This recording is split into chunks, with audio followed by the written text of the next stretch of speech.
What's up, everybody? I've been really busy lately running around, so I've been doing my filming in the car when I can.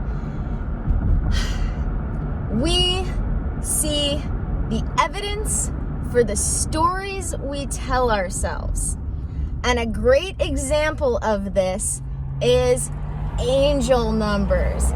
People seeing synchronized numbers on the clock on a regular basis. But the thing is, the only synchronization that means you're experiencing is that you're seeing the evidence for the story you've told yourself, and your body has gotten used to noticing when the time says those numbers. So if you think about it, we have those times where we look at the clock.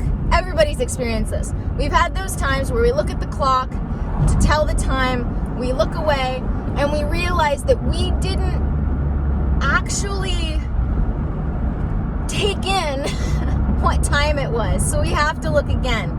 This is the same thing happening in reverse, where what happens is you look at the clock regularly enough, you look at your phone regularly enough, but your brain has started recognizing those numbers, whatever they may be, 1111, 111, 222, 333, 444, whatever it may be. Your brain, being that you've got this story that you now tell yourself, saying that noticing those numbers is important, your brain starts to notice those numbers. Because, if you think about it, until someone told you that those numbers were important, did you ever notice, in a way that you thought was special, that it was that time? Did you regularly notice it was that time? We're all checking our phones regularly. For me, my angel number would be 420 because I noticed that one the most. But it's not because 420 is a special number for me.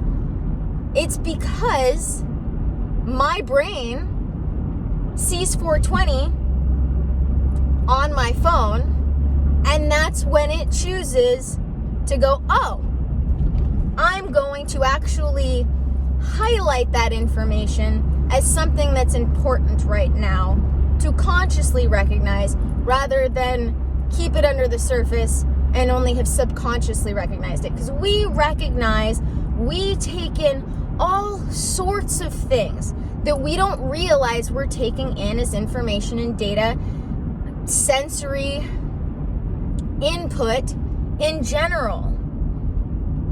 It's the habituation of telling ourselves that things are special that makes it so that we consciously notice them rather than leave them under the surface for just unconscious recognition. So I take zero stock in noticing angel numbers. And it's funny because actually recently I have been, when I will look at my phone, I have more recently been noticing the time at some of these times. 111 is one in particular that I've been noticing a little more often recently. But that doesn't mean anything other than now my body's rhythm has gotten used to checking the time and actually recognizing it at that time. Just like my body often checks the time at 420 and recognizes it. Otherwise, like I said, we check our phones that has the time on it on a regular basis, and we just don't stop to notice what time, or we notice it always, but our brain doesn't go ding, I'm noticing the time all the time. And that's because those other times haven't been assigned purpose, point, or any sort of meaning to us, so we don't notice them. There are so many other spiritual things that people think have some sort of mystical meaning that really can be described by 3D natural biological rhythms of things. And this is just a small example of it. So, my philosophy in general is I believe what I can see. And everything else is an idea that could be subject to change based on the evidence. Because we see the evidence for the stories we tell ourselves. So at any one particular time, if you're telling yourself a story, you could be seeing the evidence for it when in fact it's not reality. And there is a difference between personal truths and reality. And we have to be conscious of this. And the more we can let go of those stories, and the more we can be present and open to seeing all possibilities, the more we can actually be aware of the inherent truths that are reality. But the more we tell ourselves these stories, the less we're going to actually be able to awaken and recognize the essence under everything, because we're covering up the essence, the reality, with these stories. That's why I talk about superstitions being worse for you than better, because it's giving away your power to something else, when really it's you that is perpetuating these things with your mind, not some sort of mystical, magical happening. We as Rosicrucians especially recognize that the idea of superstition is just perpetuating this idea that you don't have the power. When you have the power, it is your choice. It is your power that you are either choosing to harness and use as your own, or give away and act as if it's not yours. Act as if it is some happening of something else, magical or otherwise. So I realized, because I'm susceptible to this too, I was never a superstitious person. I never took stock in anything that even resembled a superstition. And then all of a sudden, even I fell into the trick of such things. And so even I have gotten back to, as of late, well, it's been quite a while now, but even I had to get back into the rhythm of recognizing that I was putting my stock faith and power into something else other than my own, when it was truly me that had the power, and that I was just attributing my power to other things. And really, that's spirituality 2.0. And this is something that I'm going to discuss in one of my Spirituality 101 series, of which you can find the first video on YouTube and Patreon publicly, but the rest of my Spirituality 101 series is going to be just for Patreon members only.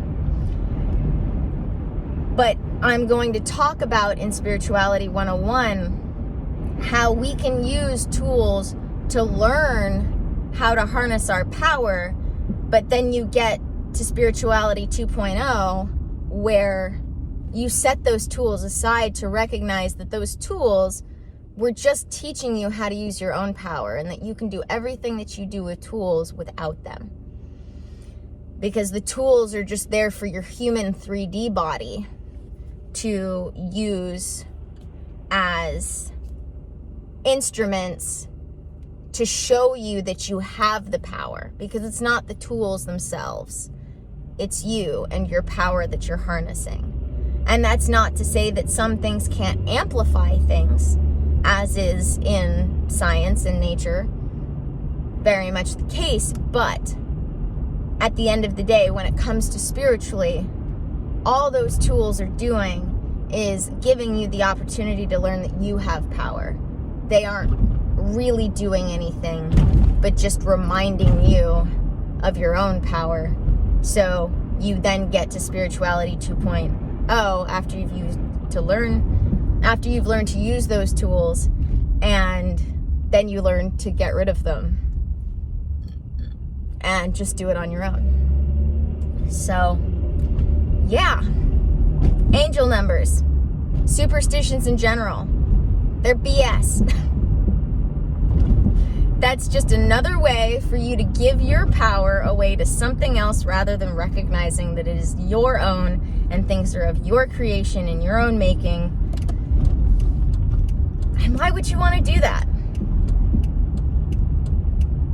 Wouldn't you rather know in your heart and actually truly believe that you are powerful rather than needing other things to validate your own personal power? Because that's all you're doing. That's all superstitions do, is they either give your power away, that's really your, and you're not even giving it away, you're associating it with something else. You're either associating what you should be associating as your own power with something else having power, or you are needing something to validate your power, to remind you that you have it, when you could just be remembering on your own that you have power and actually believing that you have power, because it's a completely different thing to intellectually think that you have power but not believe it. It's a completely different thing to intellectually think anything versus know it and believe it in your heart. And you only need these tools and reminders as long as you don't fully actually grasp something. Because once you truly believe something, you don't have to be reminded of it because you know it inherently in your heart. Your brain remembers it on its own. It doesn't need reminders because it actually believes it. So, I am about to turn on and into where I'm going. Thank you guys for being here. For those of you who don't already know me, I'm Ann Blackwood, and I bring consciousness to the forefront of your daily life to make life a little kinder and simpler. Your Silicon Valley Sage Sister. And for those of you who are joining us once again, thank you, thank you, thank you. I love, honor, and appreciate you. May the energy you serve you well.